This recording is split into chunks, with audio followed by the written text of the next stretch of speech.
Fala galera, meu nome é Felipe Elia e nesse vídeo a gente vai conversar sobre o projeto de governança do WordPress. Você já ouviu falar desse projeto? Você sabe o que é governança? Se você não sabe nem nunca ouviu falar do projeto, fica aí que eu vou explicar. Antes disso, deixa eu te lembrar de curtir o vídeo, se inscrever no canal, ativar o sininho e deixar um comentário, beleza? Vamos lá! Para começar, vamos ver um conceito do que é governança. O melhor lugar para a gente ver conceito na internet é a Wikipedia, porque lá reside toda a verdade da internet.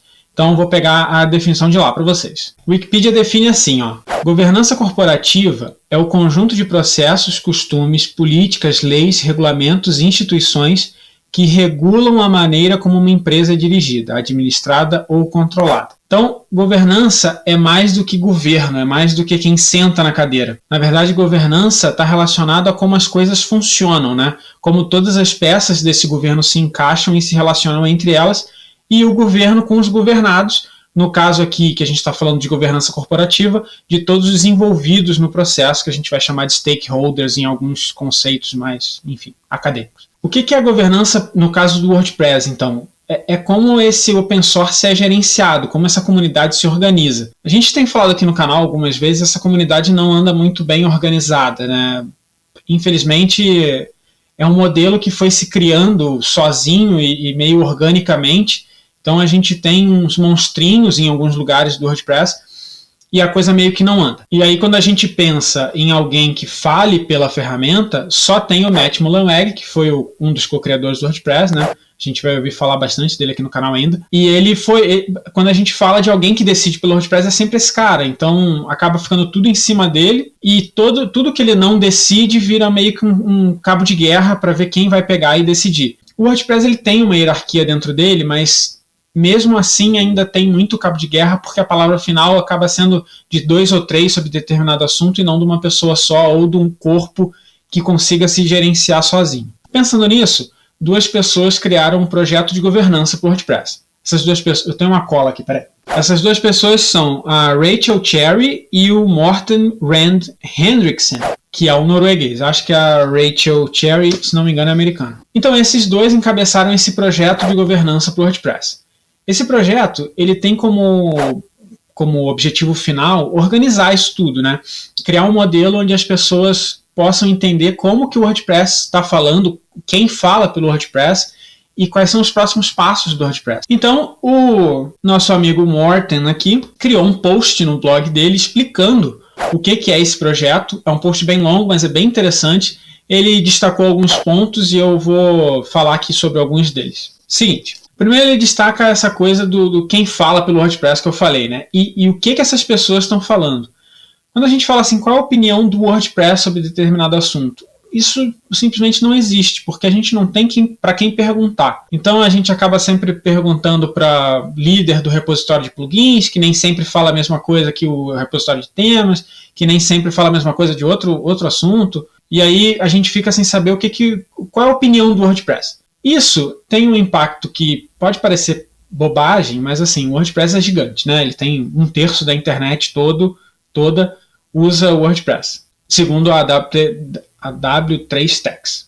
E o WordPress levanta essa bandeira de liberdade de expressão, né? de democratização das publicações e tal. Só que o WordPress não tem voz para isso. Então o que acontece? Existe todo um movimento de governos e lobistas contra a internet livre, porque, enfim, quanto mais segurança a gente tem, menos privacidade a gente tem. Quanto mais necessidade a gente tem de identificar pessoas criando conteúdo, mais perigoso para essa pessoa fica, se ela é contra um governo ou não. Para governos autoritários não é interessante que o conteúdo seja fácil de publicar, porque você está gerando mais opinião contra o próprio governo. O Morten cita no artigo dele a Amber Rudd, que é uma secretária, uma ministra do Reino Unido, que botou a culpa no WordPress.com e em várias outras ferramentas de disseminação de terrorismo. Assim, esses terroristas estão usando o WordPress.com e o WordPress.org, enfim, Telegram, WhatsApp, como ferramenta de propaganda para algo ruim. Só que a gente não pode botar no mesmo balaio, todo mundo que está usando isso para falar mal do governo, coisa assim. E isso é muito complicado. Então, existe essa força de governos, né, enfim, indústrias, querendo sufocar essa liberdade de expressão.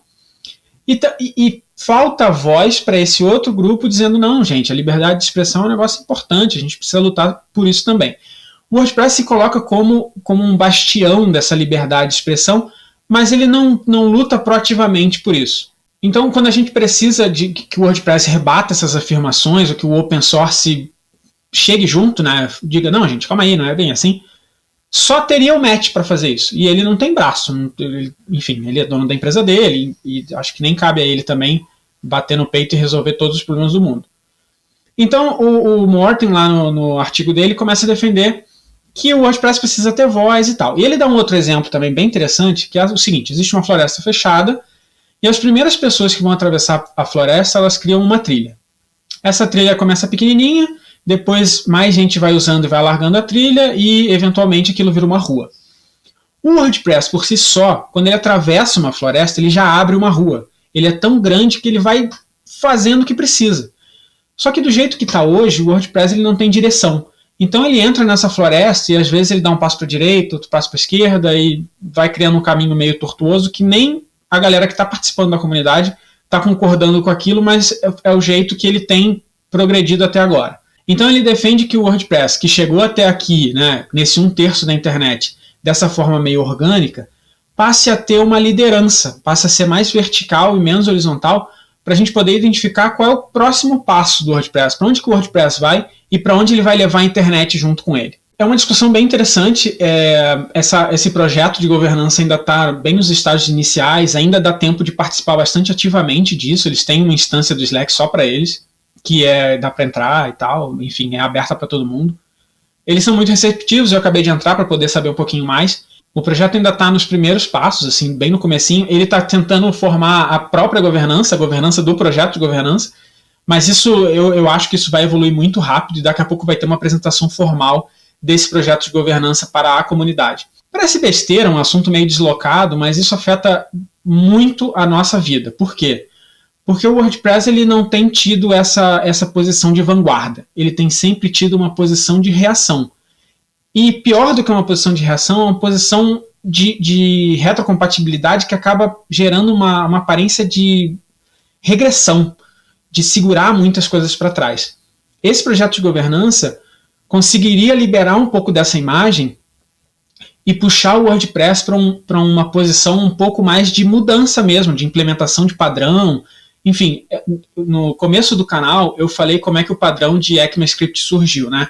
Tinha o JavaScript e em cima do JavaScript criou-se o ECMAScript. O WordPress tem toda a pinta para fazer isso, ele é um baita de um CMS gigante na internet, ele podia estar servindo de base para padrões, mas infelizmente ele tem reagido a padrões de fora e tentando se adaptar e se atrapalhando com isso, porque falta essa coesão, esse sentimento de direção.